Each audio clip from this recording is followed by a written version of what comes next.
Hello guys. आज जो है हम magnetic dipole moment of nucleus, मैंने लेकिन हेडिंग डाल रखी है डाइपोल मोमेंट। तो हम यहाँ पर दो पार्ट में इसको कंप्लीट करेंगे।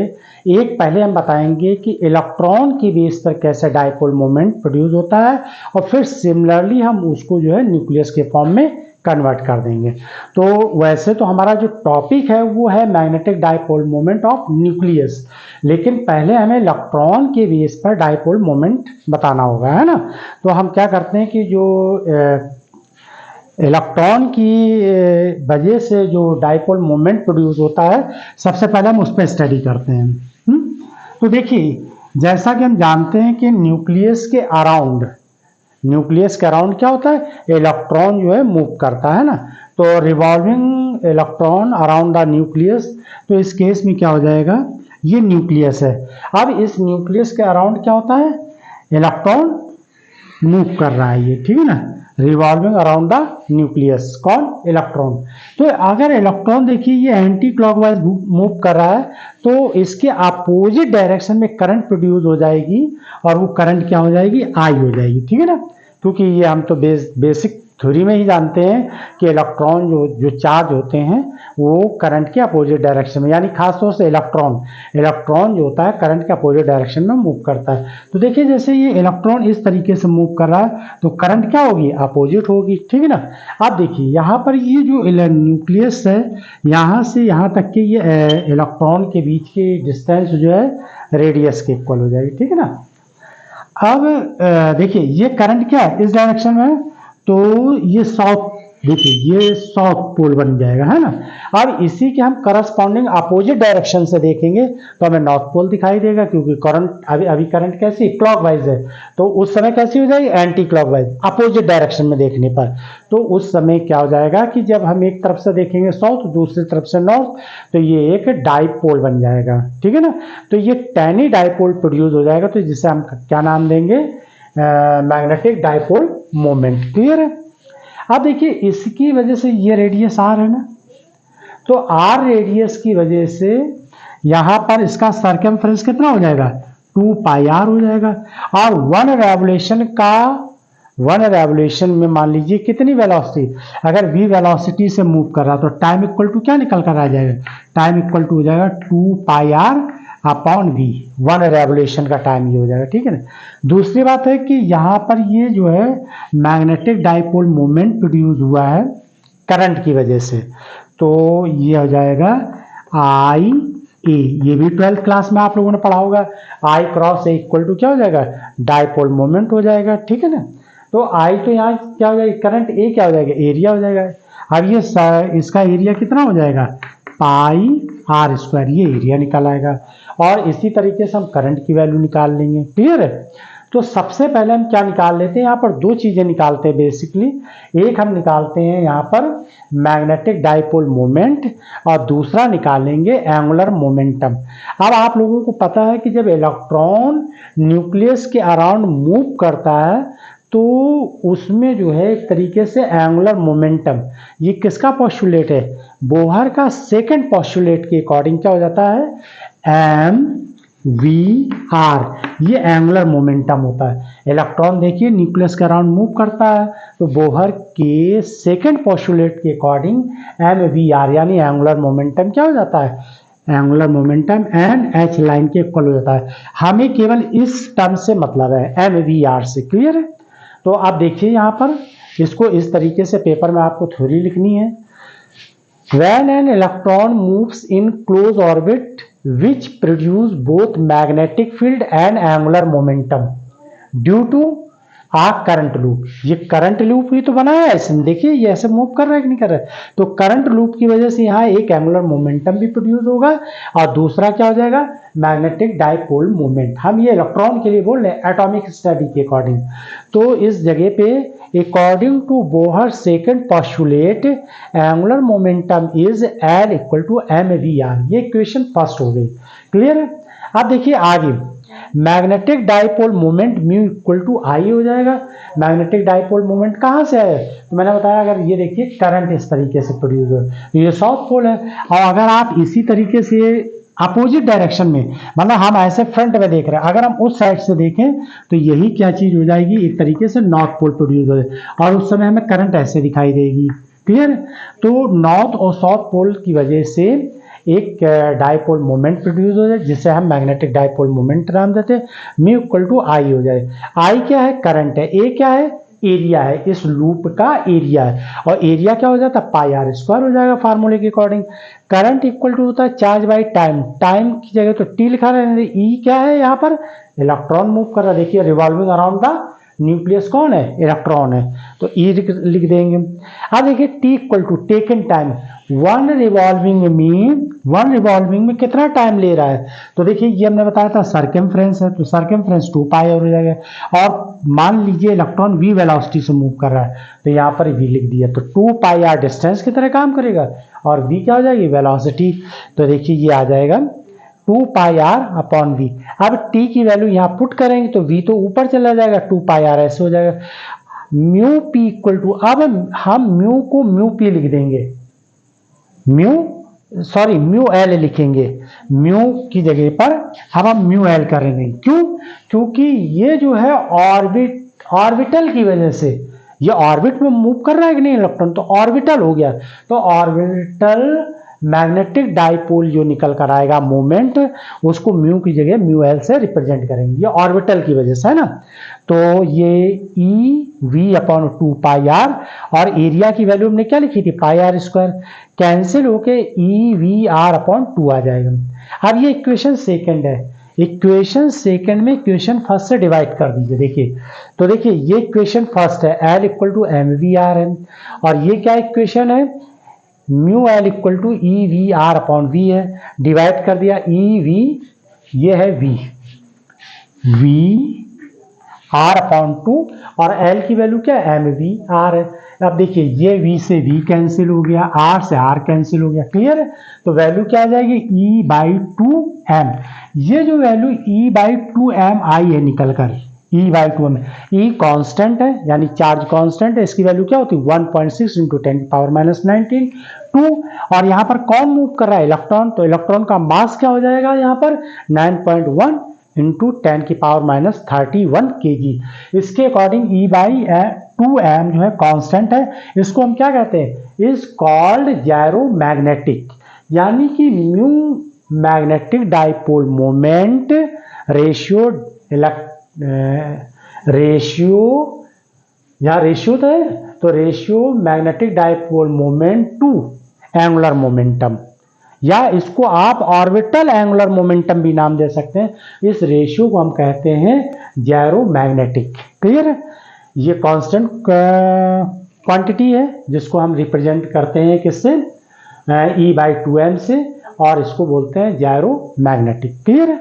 अब देखिए म्यू एल ये लिखा हमने, ई बाई 2m एल, ये एल हमने यहाँ लिख दिया, तो ये आ गया।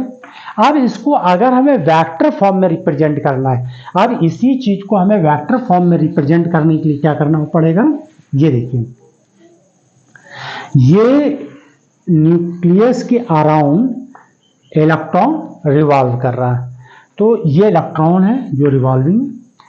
अब देखिए इलेक्ट्रॉन कैसे जा रहा है, इस तरीके से जा रहा है, तो इसका मतलब ये है राइट हैंड के थंब रूल के अकॉर्डिंग, ये देखिए ऐसे रिवॉल्विंग है, तो मैग्नेटिक फील्ड जेड डायरेक्शन में, जेड डायरेक्शन का कंपोनेंट लिया गया, ये ऐसे हो जाएगी जेड, ठीक है ना, और इसको हम कैसे लिखेंगे, एल जेड से, क्लियर है यहाँ तक।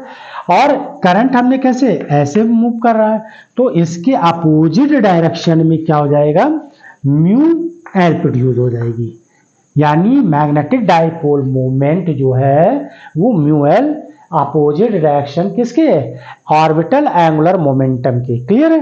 क्योंकि एंगुलर मोमेंटम देखिए, अगर हम ऐसे, आप करंट देखिए ये है ना, करंट ये ऐसे मूव कर रही है कि नहीं कर रही, देखिए इसके अकॉर्डिंग ऐसे, तो करंट क्या हो जाएगा, नीचे की ओर हो जाएगा, ये दोनों एक दूसरे के अपोजिट होंगे।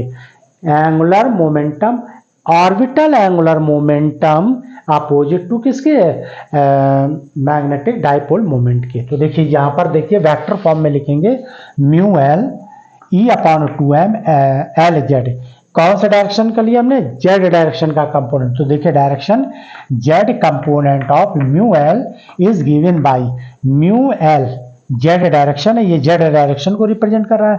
वेक्टर फॉर्म में लिखा है L Z E by 2m, तो देखिए ऐसे लिखा हुआ है, तो ये माइनस डायरेक्शन, सो ये यहाँ पर वैल्यू आ जाएगी, क्योंकि ये एक दूसरे के अपोजिट एक ही लाइन में, ये जेड का पॉजिटिव है तो ये जेड का निगेटिव डायरेक्शन हो जाए। क्लियर है यहाँ तक? आप देखिए यहां पर इस फैक्टर को देखिए, एल जेड इक्वल टू होता है L L plus 1 H line. अब इसको हम किससे रिप्रेजेंट करते हैं? एम एल से। ठीक है, ये क्या है? एक तरीके से ऑर्बिटल मैग्नेटिक क्वांटम नंबर है यहाँ पर, और ये एच लाइन है, और एम लाइन इक्वल टू होती है माइनस एल एल प्लस 1, और मैक्सिमम वैल्यू इसकी एल, यानी माइनस एल से एल तक के बीच में होती है। ये आपको अलग से याद रखना है, ठीक है ना। अब देखिए magnitude of M mu L, अब मैग्नीट्यूड के फॉर्म में यानी वेक्टर हटा देते तो साइन भी हट जाएगा यहाँ से, तो mu L Z E by 2m, और इसकी जगह पे एल जेड की जगह पर आप ये वैल्यू भर दीजिए एम एल एच लाइन। ये आगे क्लियर है? ई बाई एच लाइन एक तरफ कर लिए 2m, और एम एल अलग कर दिए, देखिए ये एम एल अलग कर लिया हमने, और ई बाई एच लाइन 2m। ये बहुत ही इंपॉर्टेंट पैरामीटर है, बहुत जगह पूछा जाता है, और इसको म्यू बी से रिप्रेजेंट करेंगे। इतने को हम किससे प्रेजेंट करेंगे? म्यू बी से रिप्रेजेंट करेंगे। क्लियर है? Mu B equal to E by H 2m, E mu H line by 2m equal to constant value, क्योंकि ई कांस्टेंट है, एच प्लांक कांस्टेंट, और एच की वैल्यू किसके बराबर होती है? H line. एच लाइन बराबर क्या हो जाएगा? एच अपॉन 2 पाई। ठीक है ना। तो इसकी वैल्यू जो आ जाएगी ई एच लाइन बाई 2m, ये पूरा का पूरा टर्म कैसा हो जाएगा? यहाँ पर कांस्टेंट हो जाएगा। क्लियर है ना। तो इस केस में जो है ये इस कॉल्ड द बोहर मैग्नेट्रॉन, इसको हम नाम देते हैं Bohr magnetron. E by E H line by 2m Bohr magnet से रिप्रेजेंट की जाती है। क्लियर है ना। अब देखिए यहाँ पर जब आपने ये ऑर्बिटल की वजह से डाइपोल मोमेंट फाइंड किया, मैग्नेटिक डाइपोल मोमेंट फाइंड कर लिया ना, सिमिलरली इसी तरीके से आप क्या करेंगे? Magnetic dipole moment due to spin motion, electron दो तरीके से काम करता है, एक तो अपने न्यूक्लियस के अराउंड क्या करता है? मूव करता है, रिवॉल्विंग अराउंड द न्यूक्लियस, और दूसरा वो स्पिन भी करता है। तो स्पिन की वजह से एज लाइक जैसे अर्थ के अराउंड सन के अराउंड अर्थ मूव करती है, और अपने एक्सिस के अबाउट क्या करती है? रोटेट भी करती है, स्पिन भी करती है। उसी तरीके से इलेक्ट्रॉन का भी बिहेवियर है। तो magnetic dipole moment due to spin motion of electron, इसको हम यहाँ पर जैसे एल से रिप्रेजेंट कर, ऑर्बिटल के लिए क्या लिख रहे थे? एल लिख रहे थे। इसी तरीके से मैंने यहाँ पर क्या लिखा? म्यू एस रिप्रेजेंट किया। जैसे ये देखिए क्या लिखा था? म्यू एल रिप्रेजेंट किया था, यहाँ पर क्या किया हमने? म्यू एस रिप्रेजेंट किया। ये जेड एक्सिस के अलोंग डायरेक्शन दिया गया, ई बाई 2m एस। एस क्या है? स्पिन एंगुलर मोमेंटम है, जो कि S S plus 1 H line के इक्वल हो जाएगा। अब ये रूट की जितनी वैल्यू लिखी इसको एम एस से रिप्रेजेंट करते हैं। ठीक है ना। स्पिन ऑर्बिटल मोमेंटम हो जाएगा, ये एच लाइन हो जाएगी। अब देखिए एम एस की वैल्यू क्या होती है? प्लस माइनस हाफ होती है। क्लियर है। इसकी वैल्यू क्या हो जाएगी? प्लस माइनस हाफ हो जाएगी। यहां तक समझ में आ गया।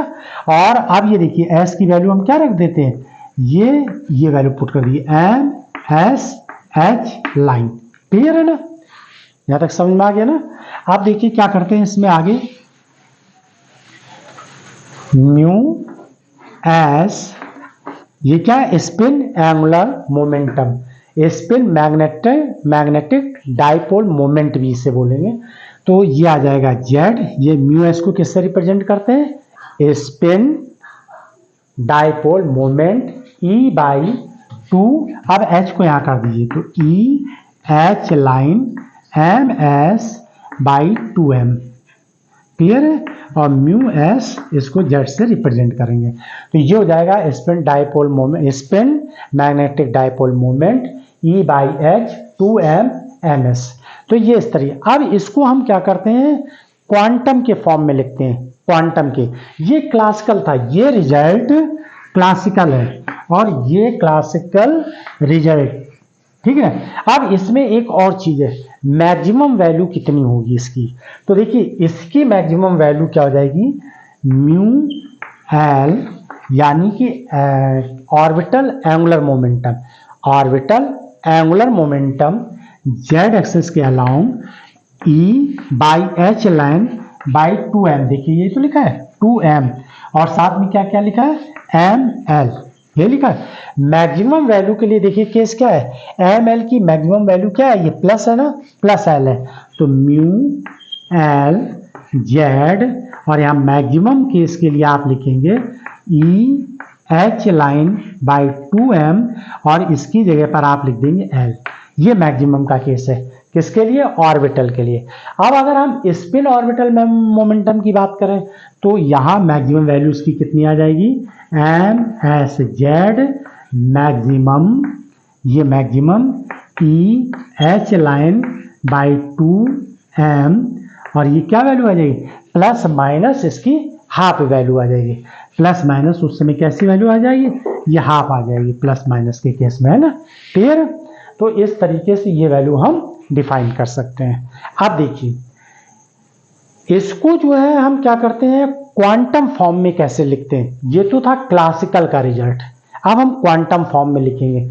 तो क्वांटम फॉर्म में देखिए इसका तो आप स्क्रीनशॉट ले लीजिए, पूरे का स्क्रीनशॉट ले लीजिए, फिर देखिए हम इसी को इतना रफ करके जो है इसको क्वांटम फॉर्म में लिखते हैं, क्लियर है। तो देखिए इन ये सब जो रिजल्ट था क्लासिकल फिजिक्स का था। अब देखिए आप किसके उसमें लिखेंगे, अकॉर्डिंग टू या इन quantum physics, quantum mechanics. Quantum mechanics के केस में क्या हो जाएगा, क्वांटम के केस में जो है इसकी वैल्यू में यहां देखिए म्यू एल जेड, ये तो ऐसे लिखा म्यू, और ये क्या जाएगा, यहां एक जी फैक्टर जुड़ जाएगा, ये जी है जैसे हम जी फैक्टर के नाम से जानते हैं, तो यहां पर ये जी क्या है, जी फैक्टर, ठीक है ना, जी फैक्टर है। अब ये देखिए तो जी हमने, और ई एच लाइन बाई 2m और ml। अच्छा इतने को हमने किससे रिप्रेजेंट किया था, यहां से ये इसको रिप्रेजेंट किया था म्यू बी से, तो आप इसको ऐसे भी लिख सकते हैं mu L Z G mu B, ये बोहर मैग्नेट्रॉन कहलाएगा म्यू बी, और ये ml हो जाएगा। ये किसके लिए हमने निकाल लिया, ऑर्बिटल एंगुलर मोमेंटम के लिए निकाल लिया, मैग्नेटिक डाइपोल मोमेंट।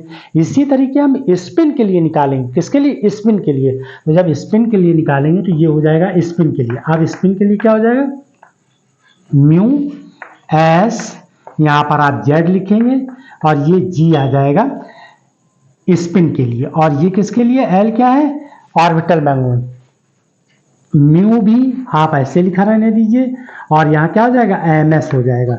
अब इसके लिए जी एल की वैल्यू, यानी इलेक्ट्रॉन के लिए आप निकाल लें तो जी एल की वैल्यू कितनी हो जाएगी, 1 हो जाएगी, और इसके लिए जी एस की वैल्यू कितनी हो जाएगी, जी एस के लिए 2 हो जाएगी, क्लियर है। ये किसके लिए आप निकाल लें, फॉर इलेक्ट्रॉन के लिए, ये केस बनेगा फॉर इलेक्ट्रॉन के लिए, है ना, ये इलेक्ट्रॉन के लिए, फॉर इलेक्ट्रॉन, ठीक है ना। तो ये केस निकल कर आया, जी एल की वैल्यू 1 हो जाएगी, जी एस की वैल्यू 2 हो जाएगी। तो ये पूरा जो हमने निकाला है ये किसके लिए निकाला है, ये निकाला है हमने इलेक्ट्रॉन के लिए, इलेक्ट्रॉन अराउंड द न्यूक्लियस, उस केस में, और ये जो डाइपोल मोमेंट प्रोड्यूस हुआ है mu L equal to Z, Z direction है, जी एल क्या है, जी एल एक फैक्टर है, और म्यू बी क्या है, बोर मैग्नेटॉन है, इसको ये कांस्टेंट वैल्यू होती है, और एम एल क्या हो जाएगा, ऑर्बिटल एंगुलर मोमेंटम। अब स्पिन के लिए, इलेक्ट्रॉन स्पिन कर रहा है तो उस केस के लिए आ जाएगा mu S Z G S mu B M S. अब यहाँ पर जी एल की वैल्यू क्या हो जाएगी, इसके लिए ऑर्बिटल के लिए 1 हो जाएगी, और स्पिन के लिए क्या हो जाएगी, 2 हो जाएगी। इसी के बेस पर अब हम क्या निकालेंगे, डाइपोल, मैग्नेटिक डाइपोल मूवमेंट किसके लिए? ऑफ न्यूक्लियस के लिए। अब हम सेम इस यही फार्मूला यूज करें, और एक चीज फिर हम आपको इसमें लास्ट में ये भी बताएंगे कि किस तरीके से जो है यहां पर इलेक्ट्रॉन डज नॉट एग्जिस्ट या can not exist nucleus. Clear? अब आप इसका स्क्रीनशॉट ले लीजिए। तो फिर दूसरे टर्म में बताते हैं कि किस तरीके से magnetic dipole moment of nucleus. Clear है?